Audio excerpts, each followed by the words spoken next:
Bienvenue dans le podcast Ayurveda de Mathilde et Julie, le podcast qui rend vivant. Nous te partageons ici des clés pour trouver ton équilibre, ta clarté, ta vitalité au travers de sujets inspirés et inspirants. Nous donnons la parole aux personnes qui, comme nous, servent, explorent et expérimentent le vivant. Si toi aussi, tu désires cultiver ce oui à la vie, alors bienvenue et bonne écoute. Qu'est-ce qui peut nous amener à aller vivre un Panchakarma en Inde? C'est la question qu'on pose aujourd'hui à notre nouvelle invitée, Evelyne Matley. Donc Evelyne Matley, ça fait 25 ans qu'elle pratique l'Ayurveda. Elle est aujourd'hui la présidente de AEF, l'association Ayurveda en France. Elle est formatrice, elle a travaillé pendant de nombreuses années auprès du docteur Joshi en Inde, dont elle a traduit le livre, les séminaires. Elle a également formé de nombreux thérapeutes en Ayurveda et aussi en yoga et en Ayurveda. Elle est aujourd'hui parmi nous pour nous témoigner puisqu'elle a également une expérience de Panchakarma en Inde puisqu'elle est elle-même allée vivre des Panchakarma en Inde plusieurs fois. Et aujourd'hui, elle a accepté d'être parmi nous pour nous partager ces expériences-là et pouvoir nous transmettre aussi ce qu'elle a vécu, ce qu'elle a retiré de ces expériences et les pépites aussi qu'elle souhaite nous transmettre. Alors, bonjour Evelyne, bienvenue parmi nous. Bonjour Julie, bonjour Mathilde. Bonjour Evelyne. Alors, on a une première question pour toi justement, qui est qu'est-ce qui t'a amené à aller vivre un Panchakarma en Inde? Bon, alors, j'espère que vous avez un peu de temps. Non, donc, en fait, c'est assez rapide. Le premier Panchakarma que j'ai fait, je l'ai fait avec le docteur Joshi à Nagpur. Donc, moi, je travaillais avec lui depuis déjà 3 ans et j'étais en préménopause et moi, j'ai beaucoup de feu et j'avais beaucoup, beaucoup de symptômes, donc des bouffées de chaleur, des suées nocturnes, de l'irritabilité plus. Et donc il m'a proposé donc on avait fait des consultations avec docteur Joshi et il m'a proposé de faire un panchakarma de 3 semaines. J'insiste sur le fait que c'est lui qui me l'a proposé, parce que c'est pas moi qui ai dit: «Ah bah tiens, je vais faire un panchakarma». C'est lui qui m'a dit: «Là, Evelyne», alors je sais pas s'il me vouvoierait en français ou s'il me tutoierait, enfin bon, je suppose qu'il me vouvoie, mais c'est pas grave, parce qu'en anglais il dit «you». «Evelyne, ça serait bien que vous fassiez un panchakarma». Je pense qu'il m'a dit quelque chose comme ça. Et j'ai dit: «Oui, oui docteur», parce que je suis très docile avec le docteur Joshi. S'il me dit qu'il faut faire quelque chose, je l'écoute. Et du coup, j'ai fait un panchakarma de 3 semaines il y a 15 ans et quand même, je dois dire, que je n'ai plus jamais eu de ma vie une bouffée de chaleur, ni une suée nocturne. Irritabilité, c'est ça quand même, il y a quand même des sujets qui me mettent un peu en rogne. Mais c'est pas pareil. Ce que je veux dire, c'est pas la même chose. C'est-à-dire je peux m'énerver sur des trucs, mais j'avais pas cette irritabilité dont on sait pas d'où ça vient et on sent que tout d'un coup, on est hyper à cran, quoi. C'est pas tout à fait pareil que quand il y a des sujets qui nous irritent.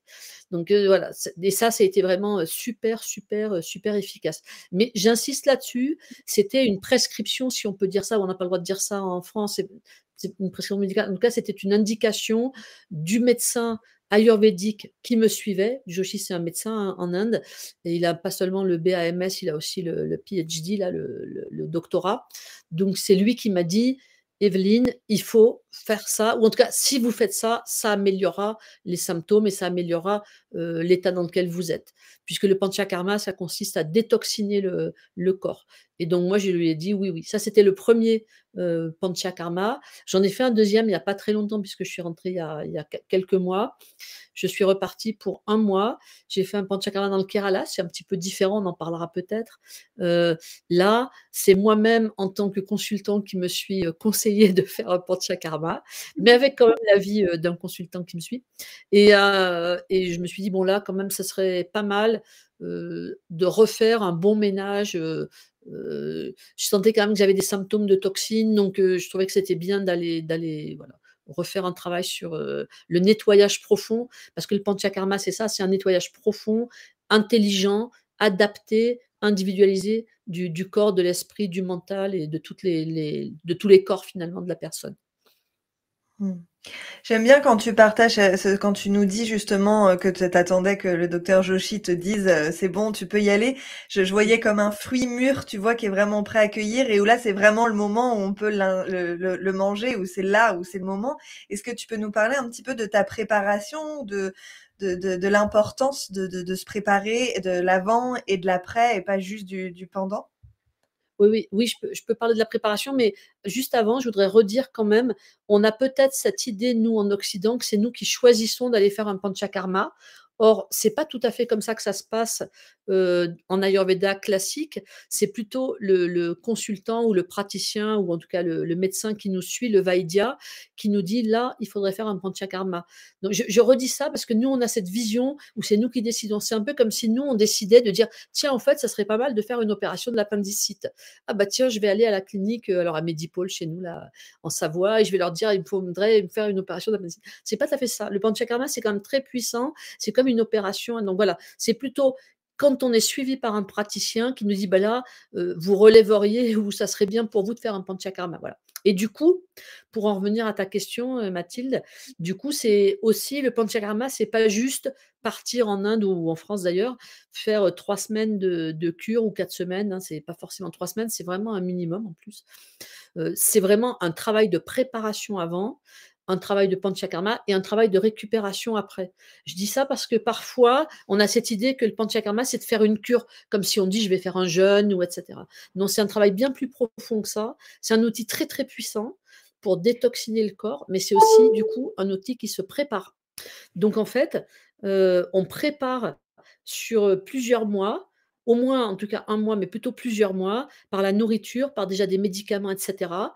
Ensuite, on fait le panchakarma, on rentre chez soi, qu'on vienne d'Inde ou qu'on ait fait le panchakarma en France et là, on continue la le post-panchakarma qui est largement aussi important que le panchakarma. C'est un petit peu comme si on faisait une opération, parce que des fois on oublie cette récupération, enfin ou ce travail de post-panchakarma. C'est un peu comme si on faisait une opération, on rentre chez soi, puis là, youpi, on fait n'importe quoi. Non, notre corps, il vient d'être nettoyé, il faut suivre, une alimentation particulière, un mode de vie particulier aussi, parce qu'on n'a pas beaucoup d'énergie quand on rentre d'un panchakarma, s'il a été bien fait. Après ça monte, c'est comme un avion, un peu au décollage, mais on a vraiment besoin de suivre des règles de vie un petit peu précises et ça, c'est un aspect qui est pas suffisamment peut-être, compris et qui est pas suffisamment pris en compte.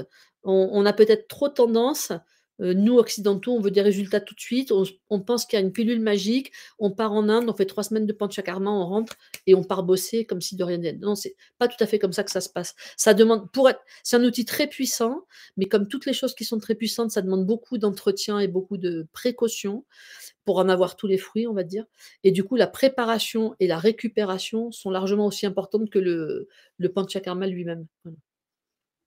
C'est comme si on fait un ménage très important dans notre corps, il faut que derrière, on soit capable de pas remettre n'importe quoi dans des canaux qui ont été bien nettoyés, de pas faire n'importe quoi avec notre énergie, parce qu'on est un peu fragile. On est un peu comme un petit bébé qui vient de naître quand on a fait un panchakarma quelque part. Donc c'est voilà, on peut pas, faire n'importe quoi. On a besoin d'être un peu, protecteur par rapport à notre énergie. Voilà. Mmh. Merci. C'est très je pense que c'est essentiel de ce que tu partages parce qu'effectivement, aujourd'hui, on se dit: «Ah ouais, je vais aller en Inde, je vais faire une petite cure dans le Kerala, c'est beau, ça va Je veux être faire des petites chouette, je vais vacances, recevoir des vacances, je vais recevoir des massages» et effectivement, en fait, sur, le papier, sauf si on a été conseillé par un consultant, on ne sait pas vraiment qu'est-ce qu'on va vivre et qu'est-ce qui va se passer, en quoi ça consiste et quels vont être les effets, durant cette cure et surtout après. Et effectivement, je pense que toi aussi, tu as eu de nombreux témoignages de personnes qui rentrent après des cures et qui ne sont pas suivies, qui ne reprennent une vie, comme avant, alors qu'à l'intérieur, ce n'est plus comme avant, puisque le ménage a été fait et que ça nécessite donc une réadaptation et une nécessité de reconstruire de nouveaux repères aussi, puisque, les repères, anciens ont aussi été nettoyés au travers des procédures de purification et ça prend du temps Et comme on vit dans une société où on court un peu après le temps, on ne se rend pas vraiment compte de ça. C'est tout à fait cette notion, tu vois, un peu, on a ça aussi, j'allais dire presque aussi dans la vie occidentale plus classique, la convalescence, par exemple, c'est quelque chose qui n'est pas très compris, pas très, enfin, pas suffisamment valorisé. On veut tout de suite remettre les gens au boulot, donc du coup, les convalescences ne sont pas suffisantes. Là, c'est la même chose quand on rentre de Panchakarma, on est convalescent, on est nouveau. Et moi, j'ai des expériences, enfin, vraiment, quand tu parlais, j'avais un cas qui me venait, un bon copain qui est parti en Inde faire un panchakarma, qui rentre en France et qui m'appelle le lendemain de son retour et il me dit: «Je suis malade comme un chien». Je dis: «Mais qu'est-ce que tu as fait?» Bon, alors il est parti donc en hiver, il est rentré dans une maison froide en hiver alors qu'il arrivait d'Inde, hein, donc il habite en montagne en Haute-Savoie. Sa maison était froide, donc déjà grosse erreur, tu vois? Tu arrives fin janvier dans une maison froide en Savoie alors que tu arrives de 30°, tu vois? Et cetera. Et il me dit: «Bah, je suis rentré, ma femme était pas là, je suis allé manger au resto». J'étais allée manger au resto en rentrant de Panchakarma, mais ça va pas la tête. Et je lui dis: «Mais tu as mangé quoi?» Et il me dit: «Tartiflette». Je fais tu Oh, le combo gagnant pour être malade, il avait tout Ouais, bon quelle pour bonne être idée. malade. T'imagines le fromage fondu dans des canaux qui viennent juste d'être nettoyés. Enfin, voilà, ça c'était la première chose. Et la deuxième chose, quand tu parlais, je repensais, il y a vraiment une confusion qui est pas comprise par nous les occidentaux, c'est que le panchakarma, c'est pas aller se faire masser avec de l'huile en Inde. Le massage dans le panchakarma, on cherche absolument pas à déclencher un bien-être par un effet sur les muscles ou sur les fascias ou sur je ne sais quoi. On cherche juste à pousser de l'huile dans le corps, en tout cas de la matière grasse, pour que cette matière grasse qui est aussi couplée avec du ghee, parce qu'on boit beaucoup de ghee, alors ça, c'est pas la partie la plus, sympatoche de l'affaire. Donc nos tissus soient complètement imbibés d'huile et qu'ils puissent relâcher les toxines.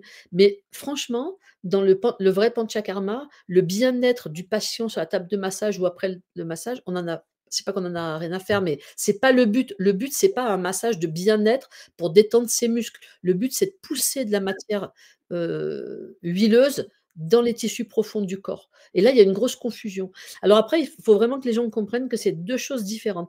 Aller dans un centre ayurvédique en Inde, dans le Kerala, au bord des cocotiers, gna gna gna gna gna gna, faire des massages tous les jours, manger bien, végétarien et puis, avoir un peu de shirodhara, là, le filet d'huile qui tombe sur la tête et enfin sur le front et puis qui apaise un peu le mental. Il y a rien de désagréable à ça, mais c'est pas ça un panchakarma.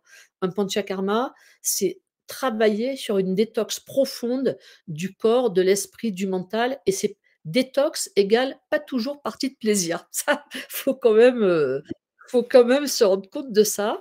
Donc quand il faut boire, 100 millilitres de ghee tous les jours, par exemple, parce que c'est ça dont on après c'est individuel, mais ou qu'il faut faire des thérapies comme le vomissement ou comme la grande diarrhée ou comme, les basties qui sont des lavements, il y a pas que du fun, sous les cocotiers, quoi, voilà, voilà. C'est très efficace, mais c'est pas toujours, voilà. Moi, je peux parler de mon expérience personnelle, hein. J'ai fait sur le dernier Panchakarma, j'ai fait 3 jours et 2 nuits sans dormir.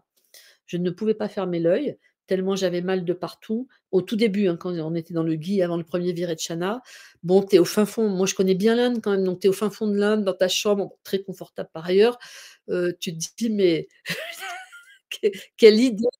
Qu'est-ce que je suis venue faire là?» Tu as envie de tuer tout le monde, donc moi j'avais envie de tuer tout le monde.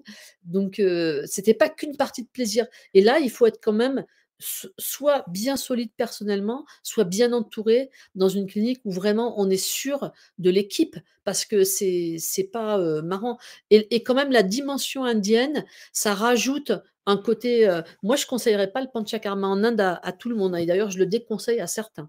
Heu si on n'est jamais allé en Inde, si on n'a jamais fait de l'ayurveda, bon, aller faire un panchakarma en Inde, c'est peut-être pas le 1er pas qu'on puisse faire pour sa santé, quoi. Je pense que c'est plutôt un pas vers la décompensation directe, en tout cas, c'est risqué, quoi, voilà. Mmh. Alors j'ai fait un prolongement un peu long sur ta Oui. question, mais voilà. Oui, totalement. Et d'ailleurs, par rapport à ton expérience personnelle, est-ce que donc toi, tu es restée à chaque fois plus de 3 semaines, un mois minimum? Puisque de toute manière, dans les textes, il est quand même conseillé de rester minimum 3 semaines et normalement d'avoir 3 semaines de repos derrière. Donc dans ton cas, tu y allais un mois au moins. Est-ce que tu as vu justement une progression dans les étapes par lesquelles tu es passé tout au long de ces différentes semaines?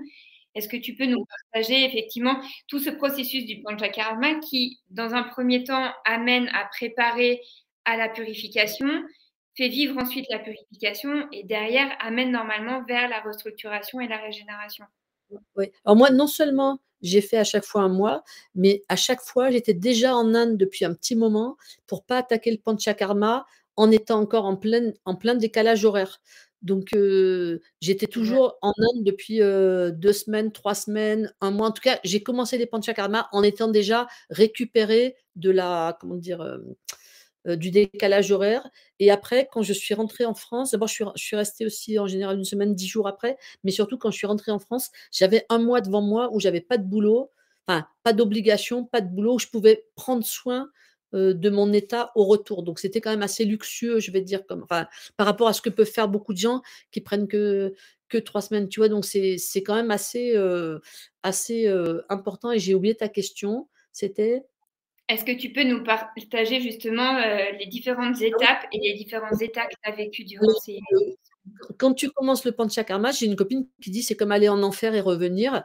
Il y a quelque chose un petit peu comme ça. C'est-à-dire qu'il y a au début, pendant le processus où ton corps est préparé pour pouvoir, ra enfin, l'idée c'est que comme on s'intoxine, si on peut dire, dans notre mode de vie, même si on a une alimentation parfaite et cetera, on fait quand même des erreurs, bon et puis l'âge, ceci, cela, bon bref et ça fait des erreurs depuis longtemps, dont nos tissus, ils ont des toxines. Donc on essaye de relâcher ces toxines dans les tissus pour que ça revienne dans le tube digestif et que ce soit évacué, soit par grande diarrhée, soit par vomissement. Les lavements vont aider aussi et cetera. C'est quand même ça et puis il y a aussi des nasya, voilà. Les saignées se font moins, mais ça elles peuvent se faire avec les sangsues. Il y a 5 actions, c'est pour ça qu'on appelle ça panchakarma. Panch c'est 5, karma c'est action. Donc au début, quand même, tu prépares ton corps à ouvrir ses canaux pour relâcher les toxines, qu'elles reviennent dans le système digestif. Globalement, c'est quand même un petit peu ça.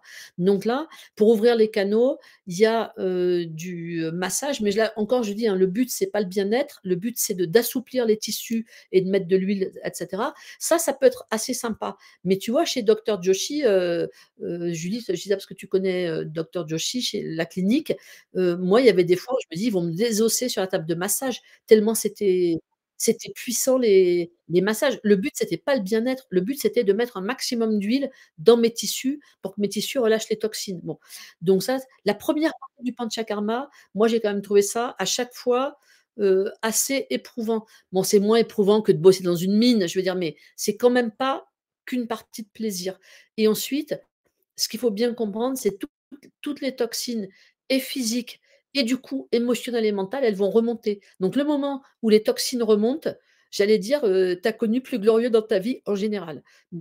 Donc moi je pleurais beaucoup, j'étais pas, comment dirais-je?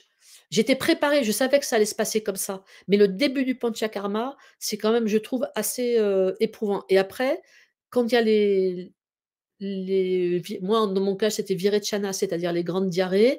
J'ai trouvé que ça m'avait quand même beaucoup libérée. Idem les bastis, qui sont les lavements, qui sont nettoyants ou nourrissants. Moi, j'ai trouvé qu'après ça remontait et je retrouvais déjà quand même un peu plus la pêche et cetera. Mais il y a quand même une étape où quand même tu plonges un peu dans tes toxines, je ne sais pas comment dire ça. Tu plonges un peu dans tes ombres, tu plonges un peu dans tes difficultés. D'où l'intérêt d'être quand même bien accompagné, d'avoir préparé ça. Parce que quand tu es tout seul au fin fond d'une piole en Inde, et que tu es face à tes toxines émotionnelles ou mentales, par exemple, vaut mieux être bien, bien préparé. Moi, je ne ferai jamais un panchakarma si c'est pas un lieu résidentiel, par exemple et je déconseillerais complètement le panchakarma. Je dis ça parce que je pense à un lieu à Pune où c'est comme ça, où tu fais ton panchakarma et tu rentres à l'hôtel. Tu vois, ton hébergement, c'est une chambre d'hôtel. Moi, je pense que ça déconne complet. Le panchakarma, ça se fait dans un lieu résidentiel, dans un cocon prévu pour ça. Heu, Là, c'est en novembre, là, dans le Kerala, c'était vraiment une clinique extrêmement confortable où il y a une petite jeune fille qui vient te chercher, qui te prend par la main pour t'emmener à la salle de soins et qui te reprend par la main pour te ramener dans ta chambre. Tout était fait pour que tu sois vraiment dans un cocon. Parce que ce que tu traverses, c'est quand même pas rien. Toutes tes toxines émotionnelles vont monter. Et après, par contre, une fois qu'elles commencent à être éliminées, tu sens l'allègement. Donc, je dirais, il y a la plongée dans tes toxines et après il y a l'allègement. Mais l'allègement, c'est pas encore la grande forme. La grande forme, elle revient après. Moi, je trouve que tu vois, c'est vraiment, moi, j'ai fait une saison de ski exceptionnelle cet hiver parce que j'étais après le Panchakarma et à partir de février-mars, ça a été tu vois, la montée en puissance vraiment forte.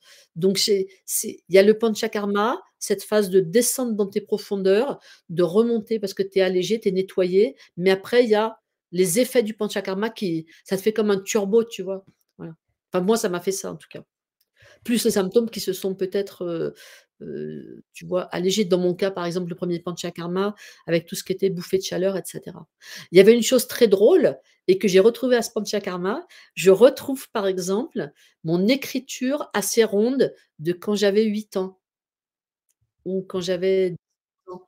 Parce qu'il y a quelque chose qui s'est apaisé et je suis pas en train d'écrire, vite fait. J'aurais une écriture assez pleine, assez ronde, assez belle, j'aime bien, ouais, ouais. Mais donc voilà, il y a ces étapes-là et la nécessité aussi de se protéger quand on rentre, c'est qu'on n'a pas la forme. On est fragile au niveau du feu digestif et on est encore fragile au niveau de son énergie, tu vois? Moi, je suis rentrée, je pouvais pas je suis allée skier, quelques jours après être rentrée pour voir ce que ça donnait. J'ai skié 1 heure, tu vois? C'était bien d'être dehors, mais je pouvais pas, m'enquiller une journée de ski, c'est sûr, quoi. Je voulais voir ce que ça donnait, j'étais bien vêtue, enfin, c'était plutôt, j'avais bien protégé, mais j'aurais pas pu skier une journée, quoi, même une Oui, et demi-journée. puis toi, ça fait 25 ans que tu pratiques l'Ayurveda, donc tu Ouais as et le aussi ski, un discernement sur, comment pouvoir t'accompagner pour oui, vérifier oui, ton état ta ouais, vitalité. mais on peut pas repartir plein pot. C'est comme si on sort d'une opération, tu vois? Il faut une «convalescence» entre guillemets. Pour avoir les effets vraiment pleinement du panchakarma, il faut une convalescence. De Ouais, une toute manière, convalescence. il est dit que, ces effets apparaissent entre 4 et 6 semaines après Oui, le oui, oui, tout à fait. panchakarma pour Oui, oui. vraiment justement que, le Oui, corps en fait se stabilise, oui, que oui, ouais, l'harmonisation des doshas entre eux se stabilise oui, et oui, que oui. ta nouvelle manière de fonctionner après Ouais, nettoyage, ouais, soit elle aussi, stable et ouais, se stabilise tout à fait. oui. Mais dans les un mois, en tout cas, le début, ça commence bien, tu vois? Le premier massage, tu trouves ça super et puis, tu En même temps, tu remets tout en circulation, donc je me dis: «C'est quand même pas oui, oui, anodin». Tu es dans un endroit que tu connais pas, qui est pas ta culture de oui, base et tu tu te dis: remets tous tes pardons «Ouais, face à toi, quoi. ouais». La nourriture, tu trouves ça super bon et puis après, alors il y a eu 2 enfin, j'ai vécu 2 panchakarmas assez différents. Celui chez Joshi et dans le Kerala où c'est vraiment des méthodes enfin, il y a des proximités, mais il y a aussi des différences. Heu, voilà, quand tu fais Virechana, qui est donc la grande diarrhée provoquée et que tu manges, du bouillon, enfin pas même pas du bouillon, de l'eau de riz, cuit, c'est pas non plus, le top, top, top, quoi et dans le Kerala, on avait 6 ou 7 jours de soupe de riz voilà, bon, quand tu aimes bien manger, c'est pas après, une fois qu'on avait vécu ça, tous les soirs à 17:00, on avait une noix de coco, là, quand tu bois l'eau de la noix de coco parce que une paille dedans, c'est super. Mais il y a quand même pas que des moments de plaisir, quoi. Voilà et après, il y a une autre chose aussi qui est difficile pour nous occidentaux, je trouve, c'est que l'idée du panchakarma, c'est de vraiment faire un reset au niveau du corps, de l'esprit et cetera. Donc le conseil, c'est, pas bouquiner, de pas être sur les réseaux, de pas être sur son téléphone et cetera. De vraiment profiter de cette pause, éventuellement écrire un peu dans son cahier, mais c'est pas non plus, c'est pas le moment de bouquiner et tout. Alors c'est pas si facile que ça pour nous d'être dans une chambre sans rien faire toute la journée. Voilà. Si je me disais, il y a vraiment aussi cette vision, je trouve, qui est très occidentale de visualiser, que c'est super, de vivre ces moments-là, que d'être, seul dans une chambre à rien faire, ça va faire un bien fou parce qu'on rêve de vivre ça et finalement, de se retrouver seul face à soi-même, c'est bien plus difficile, parfois que d'être dans une forme d'action qui nous empêche d'être, face à nos parts d'ombre et face à nos toxines, en fait. Donc c'est bien plus confrontant que ce qui peut être, imaginé en tout cas dans l'imaginaire collectif, quoi. Ouais et puis tu vois, il y a des moments aussi, tu vois, enfin, ça aussi c'est un truc, on va dire, c'est pas du tourisme. Il y a quand même des gens qui arrivent en Panchakarma et qui pensent que, par exemple, dans le Kerala, qu'ils vont aller visiter les backwaters, les machins, les ceci, mais pas du tout, quoi. Moi, je suis restée, 10 jours, par exemple, sans mettre les pieds hors de la clinique. C'est-à-dire, je pouvais même pas, et moi j'ai de l'énergie, hein, enfin je veux dire, quand je veux dire, j'ai du jus quoi. Je pouvais même pas, comment dire? Je pouvais pas marcher longtemps, j'allais faire un peu du vélo le matin, mais c'était quand même limite, voilà, je pouvais pas faire, je voulais pas non plus m'éloigner trop de la clinique, je me sentais fragile, je sais pas comment dire, comme un escargot hors de sa coquille, je me sentais très vulnérable, voilà, c'est le mot qui, mais pas seulement parce que j'étais dans un pays étranger, parce que je savais que j'avais pas les ressources, je sais pas comment dire, voilà, j'avais besoin de rester dans mon cocon. C'est important de trouver un lieu qui soit très, cocooning, et la question qu'on peut se poser aussi, c'est une vraie question, moi je me la pose, j'ai pas à régler ça, c'est: «Est-ce qu'il faut aller faire des panchakarma en Inde?» Moi, j'ai bien vu de toute façon, dans les 2 cas, à Nagpur comme à dans le Kerala là, et les 2 cliniques sont très pro, je veux dire, j'ai confiance à bloc dans les médecins.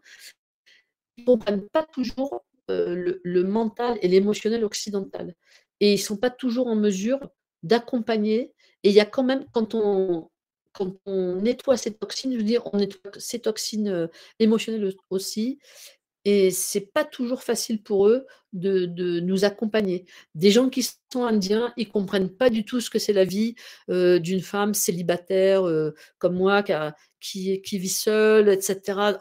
C'est un truc, ça c'est un modèle complètement hors norme en Inde, par exemple. Ils sont pas capables toujours d'accompagner au plan, émotionnel. Moi, je trouve que c'est bien s'il y a, et moi j'appelle ça vraiment de mes vœux, des centres en France qui peuvent, proposer, et il y en a maintenant, et il y en aura peut-être de plus en plus avec, le travail que font les thérapeutes aujourd'hui. C'est bien aussi d'aller faire peut-être, des choses en France, au départ, voilà. Mmh.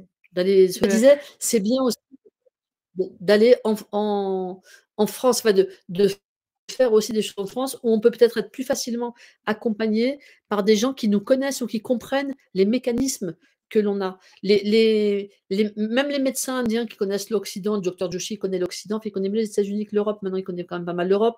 Docteur Pratibha là, dans le Kerala, elle connaît bien l'Australie, elle connaît peut-être, elle connaît un peu l'Allemagne et cetera. Mais quand même, ils connaissent pas si bien que ça la mentalité, les problématiques émotionnelles, les problématiques de vie qu'on a, et du coup, hem, comment dire? C'est pas aussi facile que ça pour nous accompagner. Non, il y a un petit détail, je me dis: «C'est quand même intéressant». Il y avait j'avais un Je recevais un soin dans le Kerala sur la tête là, pour apaiser le mental, bon, et ce soin, moi j'ai les cheveux gris blanc, et ce soin, il m'a donné les cheveux complètement jaunes, et elles m'ont toutes dit, les filles dans la clinique, docteur Pratibha aussi, tout le monde m'a dit: «Mais pas de problème, tu rentres en France, ça va ça». Mais sur des cheveux indiens, les indiennes, elles ont les cheveux noirs, je pense que le truc, on le voit même pas. Mais toutes les nanas comme moi qui avaient les cheveux blancs, gris et cetera, on est toutes rentrées avec les cheveux jaunes filasses. Alors c'est un petit détail, ça change pas ma vie, mais si tu veux, elles ont aucune idée de comment on traite des cheveux comme ça. C'est un petit exemple, mais c'est juste, symptomatique. Voilà, voilà. Oui, oui, Bon, non, mais c'est important. Et ce ouais, qui est, ouais. je trouve aussi important de souligner dans tous tes partages, c'est Mmh. que un panchakarma se fait sous la tutelle et la supervision d'un vaidya, Oui, donc d'un médecin ayurvédique. oui, tout à fait. C'est pas Et là encore, normalement, je vous dis, c'est le Vaidya qui te dit: Va faire un panchakarma pour tant de temps». C'est lui qui décide, c'est pas nous qui décidons parce que nos congés, ils font 3 semaines qu'on fait 3 semaines. C'est un truc médical. C'est le Vaidya qui dit: «Bah, pour ton cas, pour comment tu es, pour comment ton corps réagit et cetera, ce serait bien de faire 4 semaines, 5 semaines, 3 semaines et cetera». Moi, j'ai une amie qui avait un problème de stérilité et cetera, et docteur Joshi lui a dit: «Je pense qu'on peut y arriver, mais c'est 6 semaines de panchakarma pour toi, 2 fois, et 4 semaines pour ton mari». C'est lui qui a décidé que c'était 6 semaines. C'est pas elle qui a dit: «Tiens, au fait, j'aimerais bien faire 3 semaines de panchakarma». C'est lui, en tant que médecin, qui lui dit: «C'est ça le traitement». C'est pas nous qui sommes souverains en tant que, alors on nous l'explique, hein, c'est pas le problème, mais c'est pas nous qui décidons que: «Tiens, justement, j'ai 3 semaines, je vais aller faire ça». C'est vraiment une procédure médicale, le panchakarma. Voilà. Donc c'est intéressant de le voir comme ça, quoi, pas juste, de notre propre volonté. C'est un outil très puissant, médical, et qui est proposé par un vaidya, donc par un médecin ayurvédique. Oui, puis qui dans ce lui que j'entends dans la prescription aussi du médecin qui vient te proposer, c'est lui qui te partage, le nombre de semaines et ce que tu as besoin et le protocole. Il y a aussi cette notion d'énergie vitale, à quel point tu es capable de vivre aussi et cette stabilité émotionnelle que tu décris très bien quand on parle de remettre, en circulation les toxines qui étaient logées dans les différents tissus et il faut quand même avoir une sacrée stabilité émotionnelle pour pouvoir accueillir ces espaces-là, d'autant plus si tu es à l'autre bout du monde, dans une chambre tout seul, avec des gens qui ne parlent pas ta langue, quoi, c'est Et ça, alors ça, c'est encore un autre, ouais, les gens qui parlent pas la langue et tout. Et puis, moi, quelqu'un qui est jamais allé en Inde, je sais pas s'il faut qu'il commence par un panchakarma, tu vois? Enfin, il y a beaucoup de choses qui sont complètement déstabilisantes pour nous en Inde, tu vois?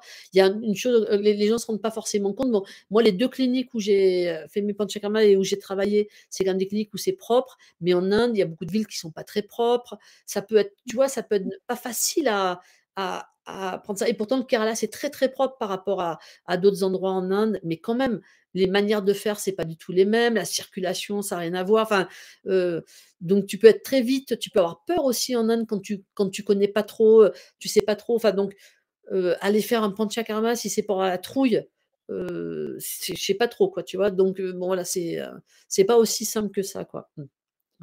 Donc je me pose beaucoup de questions moi sur les panchakarmas en Inde. Enfin, en tout cas, quand ils sont propulsés par une intention personnelle. Quand c'est préparé avec un praticien en France, accompagné par un praticien en France, récupéré par le praticien en France quand on est au retour, là, on est dans un cadre sécuritaire.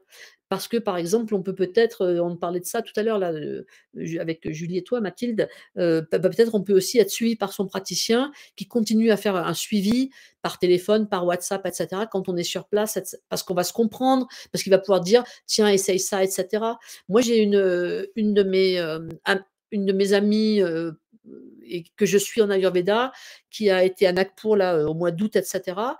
Quand elle est rentrée, elle avait un traitement qui était pas tout à fait adapté, et elle m'a appelée, et moi, je me suis sentie la liberté de lui dire: «Bah, par rapport au traitement que tu as reçu en Inde, moi, je ferais ça et ça et ça, je modifierais ça et ça. Maintenant, c'est du coup, c'est nickel». Mais pas parce que j'ai pas confiance dans docteur Joshi, parce que je sais qu'il peut pas prendre en compte certains éléments de son vécu à elle, qu'il peut pas comprendre, comme moi, je pourrais pas comprendre comment il vit lui. C'est juste des ajustements. Donc, le fait d'avoir un praticien en France, ou alors là, en l'occurrence au Canada, ça garantit quand même qu'on tirera le meilleur parti d'un outil qui est exceptionnel, qu'est le panchakarma. Je pense que ça, c'est important. Oui, c'est essentiel, c'est clair. Ouais, voilà. Donc soit on Et va pas d'ailleurs, faire, ça pose pardon. vas-y, vas-y. Non, vas-y, vas-y, Non, vas-y. j'allais dire que ça met justement en évidence à quel point, la nécessité de notre manière de vivre, de nos modes de vie, de notre culture, de notre manière de relationner, à quel point les émotions, le mental, la pédagogie aussi sont des points essentiels pour nous au quotidien, dans notre besoin de comprendre, dans notre besoin de savoir pourquoi on fait les choses, dans notre besoin d'exprimer aussi ce qu'on peut ressentir sous cette pression en fait dans laquelle on vit constamment dans ce mode occidental. Et effectivement, les Indiens ne vivent pas du tout de cette manière-là et donc ne comprennent pas les effets que ça a tous les jours en fait sur notre vitalité, sur notre santé. Et donc, le fait de se dire, OK, avec ma thérapeute ou mon thérapeute, on est d'accord, on prépare en amont. Je sais que tout le long de la cure, et je peux l'appeler, je peux lui écrire s'il y a besoin. Si j'ai justement une forme de décompensation émotionnelle et que j'ai envie de tuer tout le monde, je peux lui dire, allô, au secours, comment est-ce que je peux faire? Et Ouais. qu'il va être là pour juste. Ouais. Non, mais Tu je dis rigole. quoi? Est-ce que je peux faire pour tuer tout le monde? oui, c'est ce que j'allais dire. Si tu demandes des conseils pour comment tuer, on n'est pas Oui, oui, non, mais Et donc de pouvoir justement aider à évacuer ça, parce que finalement, quand ça remonte, c'est une forme d'évacuation. Sauf que si on la garde en soi, bah, il y a une forme de concentration qui peut amener à quelque chose de très inconfortable. Alors que si on sait qu'il y a quelqu'un qui va nous offrir un espace d'écoute et d'accueil à l'extérieur et on va pouvoir lui partager ça, l'évacuation va pouvoir continuer de se faire aussi.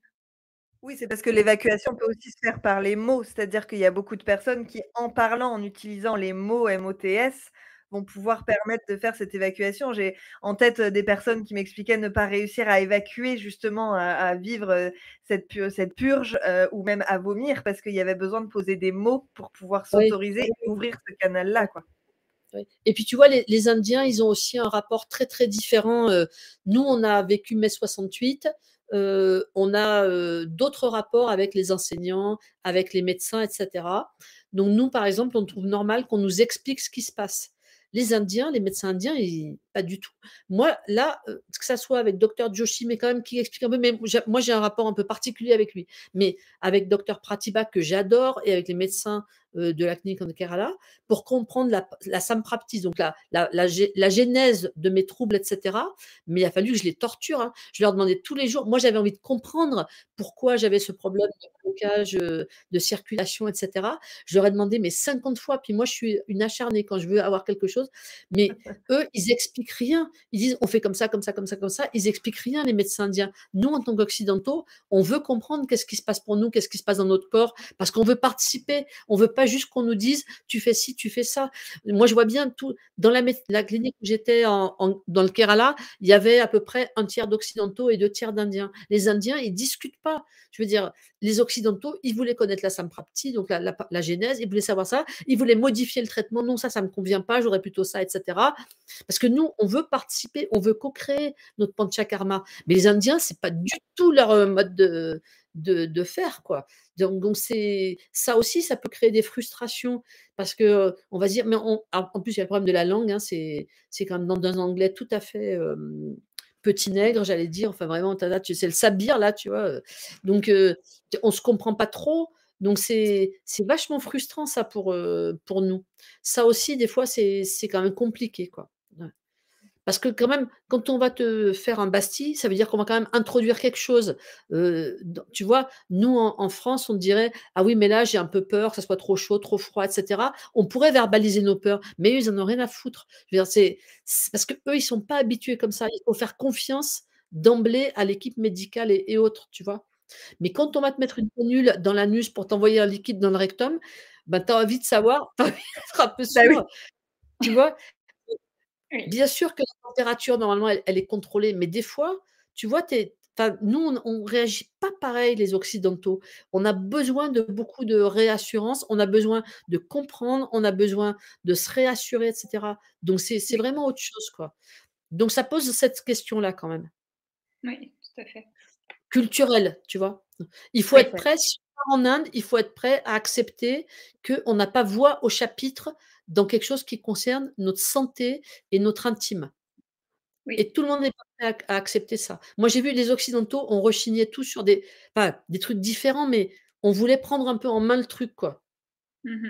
Alors après ça peut faire du bien de s'abandonner, hein. Moi, j'ai trouvé que c'était vachement intéressant de m'abandonner, mais quand même, quoi. Même par exemple, tu vois, faut s'abandonner complètement, aux soins qu'on te fait et cetera, alors que des fois, toi, tu voudrais un peu, participer. Je sais pas comment te dire, c'est très très différent comme ambiance, quoi, voilà. Voilà. Oui, oui, c'est très initiatique. On a des vies qui sont assez contrôlées dans la gestion du temps et cetera et des tâches et là, effectivement, on maîtrise plus rien et on est invité à recevoir et à s'abandonner, ce qui est totalement différent de ce que l'on vit tous les jours. Oui, très challengeant pour un occidental, quoi. Ça, j'ai trouvé que c'était vraiment super intéressant. En tout cas, pour moi, j'ai trouvé vraiment cette expérience-là incroyablement, bien. C'était un peu différent de Nagpur, là, chez Joshi, mais dans le Kerala, tu es là, tu bades un peu dans ta chambre et tu sais pas du tout à quelle heure tu vas avoir les soins. Tu sais que bon, Oui. ça sera avant 17 heures puisque de toute façon, les soins, ça ferme un peu à 17 heures, on va dire, entre guillemets. Mais bon, en général, c'est le matin, mais tu es pas sûr non plus. Les protocoles, ils changent et cetera et tu es dans ta chambre parce que tu as rien d'autre à faire que d'être là et tranquille, tu es un peu, je sais pas, vague dans ton lit ou dans le hamac ou j'en sais rien et t'attends et tout d'un coup, il y a quelqu'un qui frappe à la porte et qui vient te chercher pour t'emmener pour un soin. Mais c'est pas toi qui dis: «Tiens, ça m'arrangerait que ce soit le matin parce que je voudrais faire ci, ça», tu vois? Tu es complètement à disposition. Ça, c'est très intéressant. Très, très Ouais. intéressant. Ouais. J'ai trouvé que c'était C'est bien. clair. Mais cette capacité à s'abandonner, elle est peut-être pas, en tout cas pour moi, elle était pas si facile que ça, au début, quoi. Ouais. Pour beaucoup d'entre nous, à mon avis, tu es pas la seule, Evelyne, hein. Bon, merci beaucoup en tout cas, Evelyne, pour tous tes partages. C'est vraiment, enfin, ouais, ça fait du bien de pouvoir échanger sur ces fonctionnements-là et sur sentir aussi à quel point c'est, comme tu as utilisé ce terme-là tout à l'heure, le terme médical, tu vois, d'être au-delà, ouais, dans ce processus intense qui n'est pas, pour clôturer un petit peu tout ce qu'on se disait une forme de vacances, quoi. Oui, ouais. C'est voilà, après si on veut aller, dans le Kerala, se faire masser, boire du lait de coco et manger, végétarien, il y a pas de contre-indication à ça, mais c'est pas Mmh. un panchakarma. Un panchakarma, c'est une action médicale de détox profonde du corps, hyper efficace, hyper puissante, hyper forte, mais du coup qui demande des précautions avant, pendant, après et un suivi, médical. En tout cas, un suivi continu de temps. Mmh. Mmh. Et par rapport à ce que tu nous as dit aussi tout à l'heure, c'est-à-dire que lorsque on rencontre l'Ayurveda et qu'on commence l'Ayurveda, on peut peut-être commencer aussi par une cure en France, puisque les panchakarmas ne sont pas autorisés en France. Toutefois, on trouve des cures qui sont faites par des consultants et des professionnels de l'Ayurveda qui sont formés. Et donc peut-être que dans un premier temps, on peut aussi commencer par ça et finalement, peut-être qu'en faisant plus régulièrement des cures en France, qui sont des cures plus courtes, peut-être 5 jours, 10 jours, peut-être certaines 2 semaines, mais de les faire peut-être une fois, 2 fois par an, on peut avoir les mêmes effets qu'un panchakarma, mais aussi en restant en France, dans notre pays, dans notre culture, avec notre alimentation, avec notre langage. Et ça peut être tout aussi efficace sans avoir forcément besoin, sauf si, encore une fois, le consultant conseille et recommande d'aller en Inde pour une problématique précise. Mais il y a aussi tout cet aspect-là de ce qui existe en France et qui peut aussi être accompagné, voire parfois même tout aussi efficace, voire même plus efficace.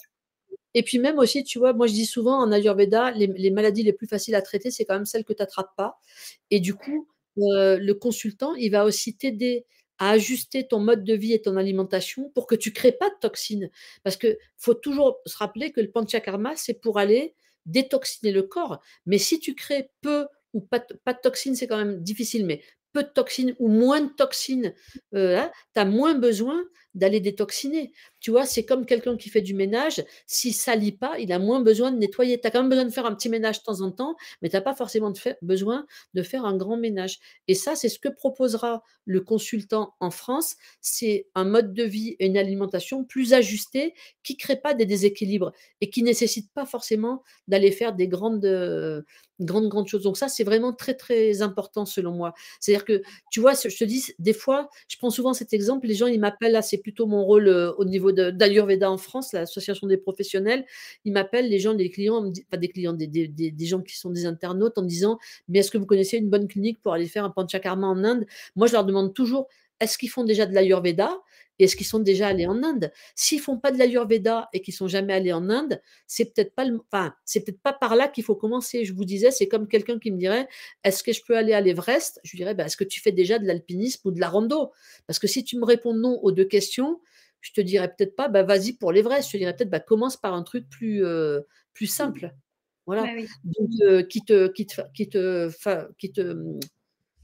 familiarise, qui te donne déjà des repères, et cetera, quoi. Oui, puis c'est tout le chemin qui est intéressant, tu vois? Quand tu parles de cette, notion, tu vois, d'aller vouloir aller tout de suite à l'Everest, c'est aussi tout le chemin que Oui, tu oui, as tout à fait. emprunté pour ton objectif et c'est là aussi, c'est pas le but, c'est vrai, tout ce qui est Oui. entrepris auparavant aussi, quoi. Tout à fait, tout à fait. Donc du coup, c'est vraiment intéressant, d'utiliser cet outil du Panchakarma, mais dans une approche, plus raisonnable, j'allais dire, enfin en tout cas plus, progressive, plus adaptée, plus ajustée. Et l'Ayurveda, c'est toujours une pratique individuelle, donc ça c'est pour chacun. C'est pas, ce qui a marché pour moi marchera pas forcément pour toi, et ce qui a marché pour toi ne marchera pas forcément pour moi. Donc c'est toujours une approche individuelle, c'est toujours un protocole individuel, voilà. Mmh. Merci de ce rappel. Oui, Ouais, oui, oui, Puisque c'est la meilleure réponse en Ayurveda est ça ça dépend. dépend, ça dépend. c'est ça. Exactement. It depends. Oui, Ça dépend. personne, du médecin, de l'infirmière et du traitement. Ouais. C'est ça.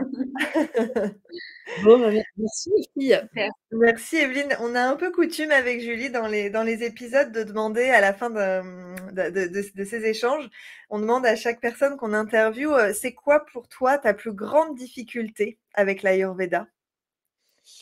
La plus grande difficulté, ce serait de savoir ce qu'il faut que je fasse et de pas le faire. OK, super. Tu vois, par exemple, moi, je sais très bien qu'il faut pas que je boive trop de café et pour des raisons, multiples, j'en bois plus que de raison. Bon, donc de savoir que le truc est pas bon pour toi et de le faire quand même, tu vois? Ou alors l'inverse, qui est de savoir qu'un truc est bon pour toi et de pas le faire. Tu vois? Ça, c'est ça mes plus grandes difficultés, tu vois? Et ça c'est donc de savoir absolument où est la voie de la sagesse, on va dire, et de pas la prendre parce que je vais faire une connerie. Voilà. Paraît plus amusant ou c'est un raccourci ou et cetera. Ça serait peut-être ça. Ouais. Des fois, je trouve que l'ignorance, c'est pas mal aussi, quoi. Ça veut dire Oui, c'est vrai. si j'étais pas au courant des effets délétères du café pour moi, je pourrais boire mon café avec moins de culpabilité, je Oui, pense. c'est ça. J'ai fait pendant le Panchakarma, j'ai fait une détox du café. Moi, je suis sûre que c'est le café. C'est-à-dire, enfin, je sais pas ce que m'a dit le médecin, mais moi, je suis sûre de ça parce que j'ai fait 3 fois le même symptôme en 3 périodes de ma vie où j'ai arrêté le café. J'ai été malade, mais comme un chien, pendant le Panchakarma et je me suis dit: «Bah, là, je Ah suis ouais, bien intoxiquée, quoi». Ouais, oui. Intoxiquée, intoxiquée. OK. Voilà. Mmh. Ce serait ça ma plus grande difficulté. Alors je suis rentrée en buvant moins, j'en bois beaucoup moins depuis le Panchakarma, mais j'en bois encore un peu et je sais que c'est pas super pour moi, tu vois? Ça serait ça ma plus grande difficulté. D'accord. Savoir Mmh. ce qui est mauvais pour moi, je le fais quand même, bon et Merci pour l'honnêteté. ça me permet d'écouter mes patients, voilà, c'est bien. Ouais, Parce Super. qu'on fait tous oui, un peu ça. tout à fait. Mmh. Bah, merci beaucoup Evelyne, en tout cas pour ta réponse, pour tous tes partages, pour tout ce que tu as pu, nous transmettre aujourd'hui. Merci d'avoir accepté, notre invitation aussi. Bah, merci à vous pour ce beau C'était un podcast. plaisir. Ouais. Et puis, bah, voilà, le prochain épisode sera du coup dans 15 jours, si je ne me trompe. Comme là, on avait, mis ce mois de juin, à l'honneur, du Panchakarma. Donc, Ah oui, au c'est plaisir, oui, c'est ça. vrai, Donc au plaisir bien. de vous retrouver, dans 15 jours. À Ouais, ouais. bientôt. Merci beaucoup, à bientôt. Vraiment, merci pour le travail que vous faites de diffusion de toute cette belle sagesse de l'Ayurveda. Voilà. Merci Evelyne. Merci d'y contribuer aussi. Bisous, bisous. Bisous. Bisous à tous. Tu as aimé cet épisode? Dis-nous en commentaire ce qui t'a plu. Puis, clique sur le 5 étoiles de ta plateforme d'écoute préférée, abonne-toi et fais-le voyager. Tu es curieux? Découvre les packs Sommet Ayurveda qui contiennent des dizaines de contenus vidéo, audio et PDF, disponibles sur notre site internet podcast-ayurveda.com. On se retrouve dans 15 jours pour un nouvel épisode.